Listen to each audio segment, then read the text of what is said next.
एकनाथ 100 बीमार हाल गौ आश्रय केंद्रों का ठंड में से तड़प रहे जानवर, गौशालाओं की व्यवस्था भी बेहाल। एक डॉक्टर पर 18 गौ आश्रय केंद्रों पर भार, कैसे हो गौ माता का बेड़ा पार।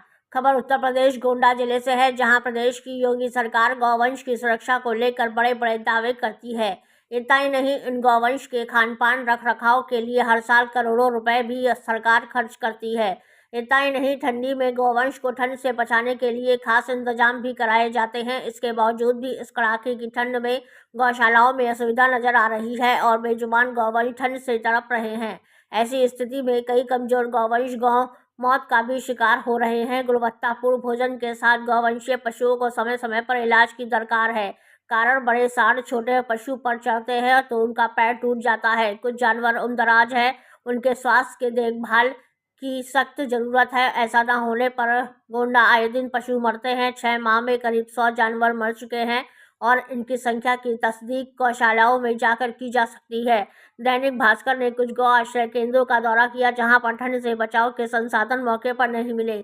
इन गौ आश्रय केंद्रों पर हरी घास की व्यवस्था नहीं है। जिले में कुल 113 गौ आश्रय केंद्र है। इसमें 4 बृहद गौशालाएं, 10 काजी व 3 कहा गौशालाएं हैं। इनका संचालन जिला पंचायत, नगर पंचायत व ग्राम पंचायत कर रही। यहाँ पर गौ आश्रय केंद्र पर केयर टेकर की जिम्मेदारी भूसा, चोकर, हरी घास, समय पर स्वच्छ पानी मुहैया कराया जाना है। ठंड के लिए गौ आश्रय केंद्र पर पुआल, जूट का बोरा, खुइया की व्यवस्था की जानी है, लेकिन ऐसा नहीं हो पा रहा है।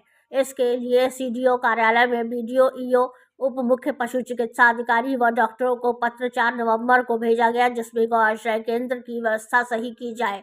झंझरी के हरिपुर में राशन भूसा रखने की जगह नहीं, 148 जानवर है। अधिकारी कुछ समझने को तैयार नहीं है। गौ आश्रय केंद्र रमुआपुर गोविंदा में एक पशु बीमार है। डीपीआरओ लालजी दुबे का कहना है कि सभी व्यवस्था के निर्देश दिए गए हैं। सीवीओ डॉक्टर शशि कुमार शर्मा ने बताया कि जिले में 18 डॉक्टरों की कमी, एक डॉक्टर के जिम्मे 18-20 गौ आश्रय केंद्र आते हैं, जिनका देखरेख रोजाना संभव नहीं। गांव से डीपीआरओ लालजी दुबे की मीडिया से खास बातचीत एवं गौ आश्रय केंद्र को लेकर पशु चिकित्सा अधिकारी डॉक्टर शशि कुमार शर्मा ने की मीडिया से खास बातचीत। गोंडा से राम नारायण जायसवाल की खास रिपोर्ट। भैया क्या नाम है? राजीव मिश्रा। ये कहाँ पे खड़े हैं? हम हरिपुर गौशाला। क्या नाम है गौशाला का? गौशाला हरिपुर। कितने जानवर हैं यहाँ? यहाँ लगभग में 148 जानवर हैं। देख रहे हैं 3 जानवर बीमार चल रहे हैं, ठंडी इतनी है और उनको छाजन की व्यवस्था नहीं है। क्या है लापरवाही? अब सर वो क्या है कि छाजन के लिए हमने करीब 15 दिन पहले ऑर्डर कर दिया था, वो आ भी गया है तिरपाल, लेकिन तो पेमेंट की समस्या के कारण पहले अब ज़रूरी ये समझे हमने कि पहले किसी तरह से भूसा और दाना की व्यवस्था की जाए, हरा चारा की व्यवस्था की जाए, जिससे खाने में दिक्कत ना हो, और उसके बाद पेमेंट वो पैसा आ रहा है। अब ये तो समस्या प्रशासन की है कि वो यहाँ पर पर्याप्त मात्रा में टीन शेड और नादा चन्नी की व्यवस्था करवाए। भूसा शेड ही नहीं है यहाँ पर, उसकी व्यवस्था तो प्रशासन की है। हमारा तो काम है कि हम लिख कर दे दें कि हमारे यहाँ इस प्रकार की व्यवस्था नहीं है, और हम कई बार लिख कर दे भी चुके हैं। हर बार डिमांड में लिख कर देते हैं कि हमारे यहाँ इस चीज़ की कमी है और ये करवाया जाए। आपको ये भी पता है कि ठंडी भीषण पड़ रही है और इसमें जानवर जो बीमार हो रहे हैं, इनकी इलाज की क्या व्यवस्था है? इलाज की व्यवस्था है, डॉक्टर के पास फ़ोन करते हैं, डॉक्टर बराबर आते हैं दवा करने के लिए, उसमें लापरवाही नहीं होती है। खिलाने में और डॉक्टर दवा कराने में लापरवाही नहीं होती है। कुल 113 अस्थायी गौ आश्रय स्थल संचालित हैं। 4 बृहद, 10 कांजी और 3 कान्हा, इस प्रकार कुल 131 गौ आश्रय स्थल संचालित हैं। जनपद गोंडा में 18 पशु चिकित्सालय इस समय रिक्त चल रहे हैं, प्रभार में चल रहे हैं, और एक पशु चिकित्सा अधिकारी के पास में मिनिमम जो है 10 से लेकर के 18 तक गौशाला, एक पशु चिकित्सा अधिकारी नहीं, बल्कि आप बेलसर और वजीरगंज का लेंगे तो वहाँ करीब करीब 20 गौशाला एक डॉक्टर के जिम्मे है। तो इस स्थिति में एक डॉक्टर को पर डे हर गौशाला का भ्रमण कर पाना मुश्किल है। इसके लिए माननीय जिलाधिकारी महोदय के निर्देशानुसार हर गौशाला के लिए एक नोडल भी नामित किया गया है, तथा मैडम ने ये निर्देशित किया है कि समस्त जिला स्तरीय जो भी अधिकारी हैं जिनको वहाँ के लिए नोडल नियुक्त किया गया है, वो महीने में मिनिमम 2 बार उस गो आश्रय स्थल का भ्रमण करेंगे। गो आश्रय स्थल में जो भी कमियां पाई जाएंगी उनको इंगित करेंगे तथा उसे दूर करने का भी प्रयास करेंगे। जैसे अभी आपने कहा कि एक डॉक्टर के पीछे 18 गौशाला, केयरटेकर या प्रधान बताते हैं तो हमारे प्रसन्न प्रसाद अधिकारी या पैरावेट्स भी उन गौवंशों का समुचित इलाज ससमय करते हैं। अगर सूचना दी जाती है तो कहीं से भी इसकी गुंजाइश नहीं है कि लापरवाही की जाती है। गौशालाओं में भी दवाएं रखवाई जाती हैं, उनको बताया जाता है कि अगर इस तरह की कोई परेशानी आ रही तो तत्काल में आप ये गोली खिला दीजिए और 2 घंटे 3 घंटे में जब भी समय मिलेगा तो डॉक्टर उसको। ठंडी के बचाव के लिए क्या है अन्ना पशुओं की? ठंडी के बचाव के लिए समस्त गो आश्रय स्थलों में चारों तरफ से पल्ली लगाई जानी है। इसके लिए DR गोवंश स्थलों और साथ साथ में कुछ शहरी इलाकों में कान्हा गौशालाएं भी बनाई गई हैं।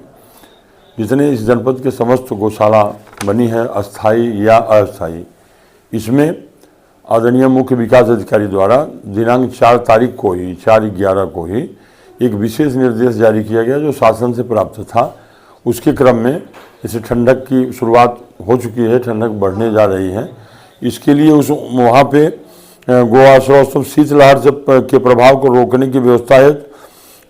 त्रिपाल, बोरा, पराली इत्यादि का प्रबंधन करने के लिए पर्याप्त आदेश निर्गत कर दिया गया है। यह खंड विकास अधिकारी, शासी अधिकारी, नगर पंचायत और उप मुख्य पशु चिकित्सा अधिकारी, पशु चिकित्सा अधिकारियों को ये आदेश निर्गत कर दिया गया है।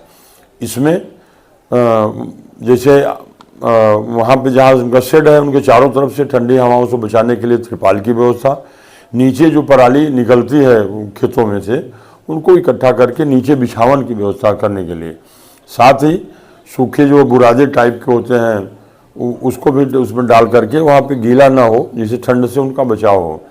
और दूर वहाँ पे अलाव जलाने की भी व्यवस्था बनाई जा रही है कि थोड़ा गर्मी उनको देने के लिए, कि जहाँ पशु से दूर हो वहाँ पे व्यवस्था बना करके अलाव की व्यवस्था की जाए, जिससे कि पशु हमारे सुरक्षित रहें और जाड़ा से जो ठंड है उससे हमारे बचे रहें। इसके अलावा समय समय पर जो हमारे पशु चिकित्सा अधिकारी हैं जा कर के जानवरों का चेकिंग करते हैं, देखते रहते हैं, बीमार को अलग रख करके उनकी भी दवा करते हैं और पर्याप्त दाना, भूसा और गुड़ की भी व्यवस्था डालने का इसमें निर्देश आया है, जिसका कि सर्कुलेशन कर दिया गया है समस्त खंड विकास अधिकारी को और EDO पंचायत तथा सचिवों को। और अभी इसके क्रम में ही मैं आपको दिखाना चाहता हूं कि हमारे सारे सचिव ग्राम पंचायत के ये ऑनलाइन यहाँ से कंट्रोल रूम से मुख्य विकास अधिकारी महोदय की विशेष पहल है आदरणीय जिलाधिकारी महोदय के निर्देश में, कि अक्सर ये होता था कि सचिव ग्राम पंचायतों में बैठ नहीं पाते हैं। ये हमारे जो 180 कार्यरत सचिव इस समय हैं, इनके द्वारा अपने पंचायत भवनों में बैठा गया है और प्रतिदिन 11 बजे से 12 बजे के बीच में हमारे जितने भी सचिव हैं अपने रोस्टर के अनुसार अपने गांव बैठे हैं। इनको अभी आपके सामने ही निर्देश दिया हम भी दे रहे हैं कि ये जो गो आश्रय स्थल है उनकी भी वहाँ जाकर के वो प्रतिदिन जहाँ गौ आश्रय स्थल है वहाँ जाके चेकिंग करेंगे और वहाँ की जो कमियाँ हैं उनको इस निर्देश के क्रम में इसको दूर कराएंगे। आपने ये बात तो अच्छी रखी, पहल तो अच्छा है, मगर देखा गया बहुत पंचायत भवन पे आज भी ताला लगा है क्योंकि वो सचिव जो है वो पहुंचते नहीं समय से। मैंने कल एक रियलिटी चेक देखा आपके चदौदपुर में, ताला लगा था और जबकि वहाँ उनका रोस्टर था, नहीं पहुंचे। तो ऐसे जो लोग नहीं पहुंचते हैं, जो पंचायत सहायक ताला नहीं खोलते, उन पर क्या कार्रवाई? उन पे देखिए सचिव हमारे जो परसों की उसमें 17 सचिव अनुपस्थित थे, जिनको पहले कारण बताओ नोटिस जारी किया कि किस कारण से वो अनुपस्थित रहे, वो उनका उत्तर प्राप्त हो